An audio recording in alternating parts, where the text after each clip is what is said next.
আপনারা তো চান যে আমি জিতি, তো জিততে হইলে তো আমাকে আমাকে তাহলে তো বিকিনি পড়তে হবে। আমি যেহেতু বিকিনি পরে কোনো শো করিনি আমার লাইফে, এটা আমার ফার্স্ট শো ছিল এবং আমি বলবো কিছুটা প্র্যাকটিস শো ছিল। মিস ইউনিভার্সে এর আগে বাংলাদেশের কোনো প্রতিযোগীর বিজয়ী হওয়ার এতটা সম্ভাবনা তৈরি হয়নি, যেমনটা ঘটেছে চলতি বছর মিস ইউনিভার্স প্রতিযোগিতায় তানজিয়া জামান মিথিলার।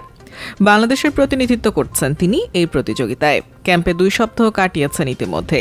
এ সময় তিনি শিখেছেন সময় ব্যবস্থাপনা, শৃঙ্খলা এবং নিজেকে নতুনভাবে তুলে ধরার কৌশল। চূড়ান্ত ফল ঘোষণার আগে নিজেকে এখন একদম শান্ত ও স্থির রাখছেন মিথিলা। এদিকে পিপলস চয়েসে ধারাবাহিক সাফল্য তাকে দিয়েছে আত্মবিশ্বাস। ভোটিংয়ে মিথিলা ছিলেন 1 নম্বরে, গতকাল পর্যন্ত ছিলেন 2 নম্বরে। বিষয়টি বিস্ময়করই বটে। গতকাল ছিল পিপলস চয়েসে ভোট দেওয়ার শেষ দিন। এই ভোটে 1 নম্বরে থাকলে সরাসরি সেরা 30-এ পৌঁছে যাবেন মিথিলা। আগামীকাল ঘোষণা হবে চূড়ান্ত ফলাফল। ইতিহাস গড়ার অপেক্ষায় এখন দাঁড়িয়ে তিনি। তবে ফলাফল যে কোনো কিছুই হতে পারে, সেটা মিথিলাও জানেন। তিনি বলেন, স্বপ্ন থেকে কিছুটা দূরে দাঁড়িয়ে, তবে এটা একটা প্রতিযোগিতা, ফলাফল তো একটা আসবেই।